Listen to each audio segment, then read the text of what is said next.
And this one floors me, that we often forget the nobility of our profession. That as librarians, we tend to look at ourselves too harshly. We tend to undersell ourselves to such an extreme that it infuriates me. That we look at librarianship, somehow we say, oh, we're not clerks. Well, what do you do? Well, I do a lot of clerk stuff. Right? And somehow we've given up the notion that democracy is our ultimate goal.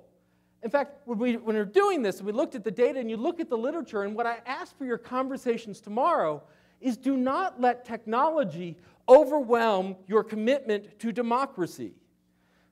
What I mean by that, I mean our previous speaker, right, that security and innovation don't always go together. Sometimes technology gets in our way, right? I'm a technologist, I'm a gadget freak, I've got the iPhone, I've got the iPad, it's so cool, right? But there's a time to put it down. And we can't forget why we're doing them. That technology, Facebook, YouTube, Twitter, fabulous tools, but tools, just like an index, an encyclopedia. I am not a Luddite. What I'm trying to say is we are tool users and builders. And technology goes all the way back to the wheel, right? And mark, and controlled vocabularies, and once again from the Twitter feed, alphabetizing words is a technology, right? Why are we doing this? I think that there is no more noble aspiration than democracy, than the notion of giving a community and a civilization a voice in its own future. Whatever we do, we can't cloud it from that. When we talk about our values and our ethics and our morals and all these things, we need to see what is that rudder that's keeping us going straight. But that's another talk. You're in the knowledge business. I heard this over and over again. I can't amplify it enough. You're not in the thing business. You're not in the book museum business. You're not in the gardening business. And while you may think you're in the bathroom directory business, have you looked in Google and can I replace that toner cartridge business? You're in the knowledge business. Knowledge is change. When something new to you changes your look on the world. To gain knowledge is to change how you see the world. Right? It could be that much. Britney Spears was born on this day. Good to know. It could be that much. This is my new career.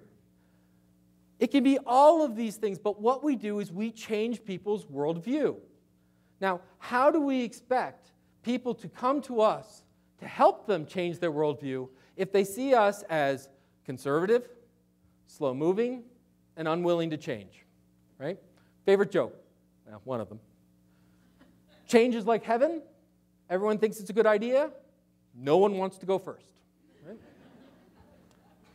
But we're in the change business. So if you're a librarian, your reaction to yet a new technology, yet a new tool, yet a new idea, yet a new circulation policy should be bring it on. Not, oh my God. Right? What I want you to think about is every librarian that I've ever met that's worth their salt has the story. You all in you somewhere have the story. The story is that event, that moment, that episode in your life that as a librarian, you positively change someone else's world. Now that story can be very small. I helped this kid find the perfect book. He came back the next day and he just could not stop talking about it. He glowed. That story could be huge. I had a woman coming to me in an abusive situation and I was able to get her out of there and save her life. That story can be inspiring. That story is that thing we hold on to. That story is where we as librarians made a difference. And that story never, ever, ever starts with stuff.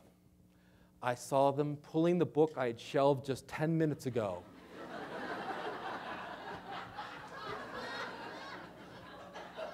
I mean, catalogers don't walk out at the end of the day going, I got cookery into a description of a mark record. Bam! It doesn't happen. It's always about people. It's always about conversations, always about connection. It's about people working with people, learning, changing lives. We are about service, yes, but we are not about being invisible, transparent, and God knows we are not neutral. The same root of neutral is neutered. I don't think we want to go there. You have a bias. If someone asks you a question at the reference desk and your first reaction is start doing this or start doing this, you've shown a bias. The fact that you have a certain look, the fact that you have a certain accent, everything shows a bias. As librarians, we are trained not to somehow dismiss them, but to acknowledge them, and where we can, suspend them. As human beings, we operate in a world of understandings and predispositions. As librarians, we work hard with our communities to discover what theirs are, and then make an impact. That the future and how we get attention is complex, and it's messy, and it's intimately human. If we learn through conversation, if we learn through dialogue, it is a messy, nasty experience. I would love to just be able to, the old way of education that you are all buckets, empty buckets, and I'm throwing bricks of knowledge to hope to get into your buckets, and maybe, I can be a little entertaining to widen the bucket a little bit. That's crap. Can't happen. If you don't want to listen to me, as some of you don't, I can't talk louder to make you listen to me. I will simply annoy you, right? You must attend. You must decide what you're learning. And you're going to screw it up. And I'm going to screw it up. And one of the things that we have to understand in librarianship is we're moving to the future. We are going to fail. And that's going to be brilliant. We are going to have epic fails. We are going to screw up royally. And that's going to be a reason for celebration. What? Tell me that you put your hand back on the hot burner after you did it the first time. Failure means that you tried something new and you know one less thing to do. That is good. If everything is easy, you're not learning. If you are coasting through life, you are not a participant. If you are filling out your time card, you're not a librarian. If you are out there risking and failing, you are succeeding in investigation and new. Now, there are things that we want to do that we don't want to fail at. But the new stuff, fail a lot.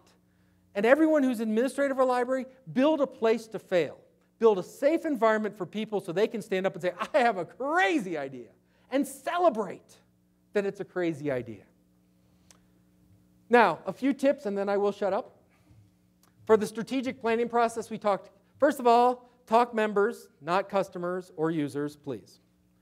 Please frame it as the librarians of Alberta shall, as opposed to the libraries of Alberta shall. If you guys want to get respect, you better put yourself in your own promotional materials. If you take another video of your library with no one in it, you will be shot. If you put another picture of your building on your website with no people around it, you will be shot. Right? They're coming to the website so they don't have to come to the building. And if you show them empty, is that what you want to do? You are the most innovative and valuable thing in that library. The most innovative thing that ever came out of a library is a librarian. You are the primary assets of that institution. Sell yourself. Put it out there. State your worldview and make it about conversation and knowledge. So ultimately, what is the triumphant librarian? Well, first of all, the triumphant librarian is not the dead librarian. Amazon, Google, ebooks, vendors, publishers will not kill librarianship. What will kill librarianship is a lack of imagination.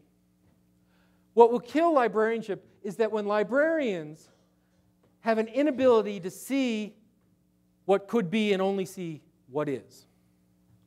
To see how we are viewed but not understand that that's a platform for the greatness that we can become.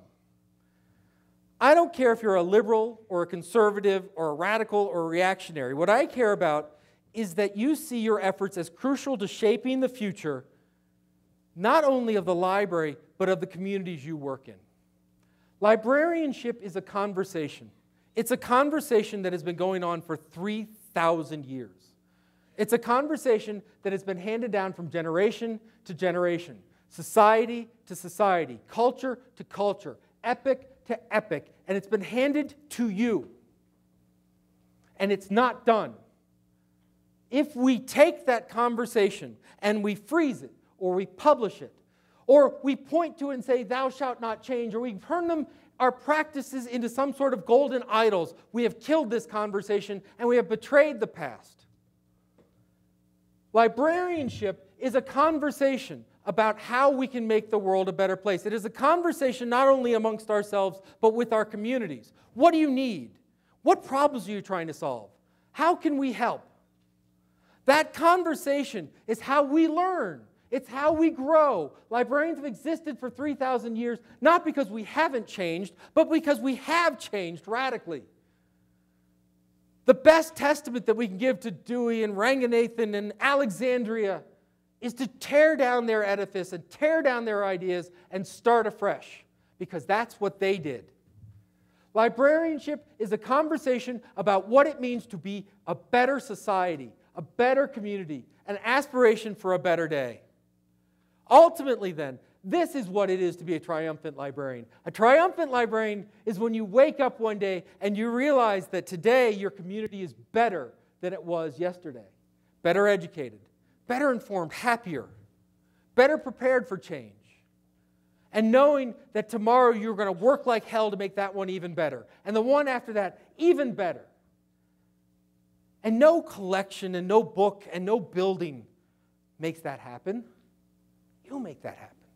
Your communities make that happen. You are going to change the world tomorrow. You are going to change the world tomorrow. If you don't believe it, don't come. If you don't want to do it, don't come. If you want to change the world, if you want to be a librarian, you have an obligation to improve it. You are a profession not because you know how to catalog, but because you know how to improve. You are a profession, a vocation, not because you sit in buildings that have library around them, but because you have in your heart the desire to make a difference. You are librarians for a better society. We, as a society, have created libraries and librarianship because we aspire to be better. You are the promise. And you have to deliver the gift.